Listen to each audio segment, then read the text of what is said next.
నమస్తే ఫ్రెండ్స్, ఇది పెద్దమ్మ గుడి, కతలాపూర్ మండలంలోని బొమ్మెన గ్రామం. ఈ గ్రామంలో పెద్దమ్మ గుడి అయితే భారీగా కట్టారు. నేను ఈ గుడికి పెయింటింగ్ చేయడానికి వచ్చాను. అయితే గత 5 ఏళ్ల కిందట మా సిరిసిల్లకు చెందిన ఆడపు రమేష్ అన్న ఈ పెయింటింగ్ అయితే చేసిండు. ఇప్పటికీ కలర్స్ అయితే బాగానే ఆగినాయి, ఇప్పుడు చేసినట్టుగా కనబడుతుంది. బ్రహ్మాండంగా చేసిండు పెయింటింగ్ అయితే రమేష్ అన్న దురదృష్టవశాత్తు ఈ మధ్యనే మరణించాడు. ప్రతి 5 ఏళ్ళకు ఒకసారి ఇక్కడ సిద్ధోగం జరుగుతుంది, అమ్మవారి యొక్క కళ్యాణం జరుగుతుంది. ఇప్పుడు 5 ఏళ్ల సమయం గడిచి మళ్ళీ ఇప్పుడు సిద్ధోగం చేస్తున్నారు కాబట్టి ఇప్పుడు మళ్ళీ పెయింటింగ్ వేయాల్సి ఉంటుంది. అందుకోసం నన్ను పిలిపించారు. ఇప్పుడు పండుగకు మాత్రం ఈ పెయింటింగ్ చేయడానికి నేను వచ్చాను. గుడి చుట్టూ ఎక్కడ కూడా ఖాళీ స్థలం విడిచిపెట్టకుండా మొత్తం కూడా నింపేశాడు బొమ్మలతో. ఎంత అంటే రిస్క్ తీసుకొని చాలా వరకు పోర్ట్రేట్స్ అయితే ఇవన్నీ చాలా బాగా వేసిండు. అయితే ఇప్పుడు ఈ పెయింటింగ్స్ అన్నీ తీసివేసి మళ్ళీ కొత్తగా వేరే చిత్రాలు వేయాల్సి ఉంది. కొన్ని కులకచ్పికి సంబంధించిన చిత్రాలతో పాటు వివిధ దేవతల ఫోటోలు అయితే ఇక్కడ చిత్రీకరించాలి.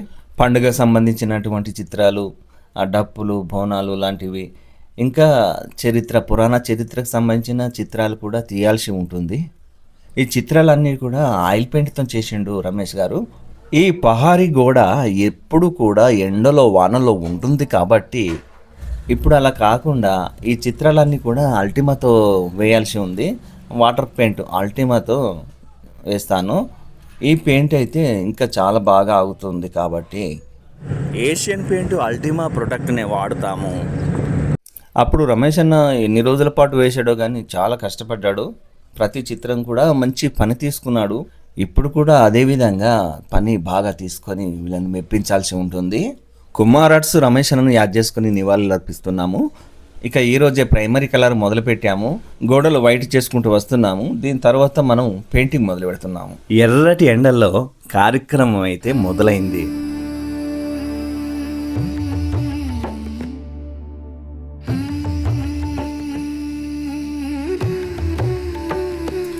ఇక్కడ వేస్తుంది సర్దార్ ఆర్ట్స్ వెంకన్న, మా పెయింటింగ్ పార్ట్నరు. చాలా కాలం నుంచి పెయింటింగ్ పార్ట్నర్గా చేస్తున్నాము. ఎక్కడైనా ఎంత దూరమైనా వెళ్ళి ఈ టెంపుల్ కాంటాక్ట్ అనేది చేసి అక్కడ పెయింటింగ్ చేయడం అనేది జరుగుతుంది. ఇవన్నీ కూడా ఒకే రోజు వేసినటువంటి చిత్రాలు. ఇక్కడ రాధాకృష్ణుడు, తర్వాత పండుగ సందర్భంలో బైన్లవారు చేసేటువంటి ఒక సన్నివేశంలోని చిత్రం. ఇదిగో ఇక్కడ నేను వేస్తున్నాను చూడండి, శివసత్తులు బొమ్మలు అన్నమాట. ఒక శివసత్తి సన్నివేశాన్ని అయితే ఇక్కడ చిత్రీకరించాను. నేను ఈ పక్క వేస్తుంటే అన్న కూడా ఆ పక్క వేస్తున్నాడు. అది ముదిరాజులకు సంబంధించిన చిత్రం అది. ఇంకా ఈ గోడలన్నీ కూడా నింపాల్సి ఉంటుంది కొన్ని, కానీ ఇవాళ మొదలైంది కాబట్టి ఇన్ని చిత్రాలు అనేది ఒకే రోజు గీయడం అనేది జరిగింది. చూడండి ఒకసారి. పెయింటింగ్ బాగుంది అనుకుంటే లైక్ చేయండి. ఎండలు అయితే తీవ్రంగా కొడుతున్నాయి. ఈ ఎండల్లో ఈ పహారి గోడ ఉంది, మొత్తం ఎండలే ఉంటుంది. అయినా కూడా తప్పదు, చేయాల్సిందే. ఏదైనా పరద లాంటిది తాత్కాలికంగా కట్టుకొని ఆ పెయింటింగ్ అంతా కూడా చేయాల్సి ఉంటుంది.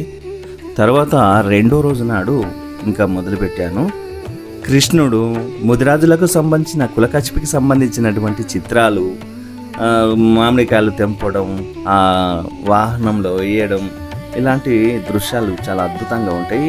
ఆ దృశ్యాలన్నీ కూడా ఇక్కడ వేయడం జరుగుతుంది. అలాగే అమ్మవారి చిత్రాలు, తర్వాత అమ్మోరు చిత్రాలు లాంటివి విభిన్నమైనటువంటి చిత్రాలు ఇక్కడ వేయడం జరిగింది. ఆదిశంకరుడు అలాహలం తాగుతున్నటువంటి చిత్రాలు కూడా ఇక్కడ వేయడం జరుగుతుంది. ఆ తర్వాత పండుగకు సంబంధించిన చిత్రాలతో పాటు పురాణ గాథలు, ఇతివృత్తాలన్నీ కూడా ఇక్కడ వేయడం జరుగుతుంది. ఎందుకంటే ఈ పులి వేషాలు వేసేవారు ఆ చిత్రాలు కూడా ఇక్కడ వేస్తున్నాము. పండుగ వాతావరణం తలపించేలాగా ఇక్కడ చిత్రాలన్నీ కూడా వేయడం జరుగుతుంది.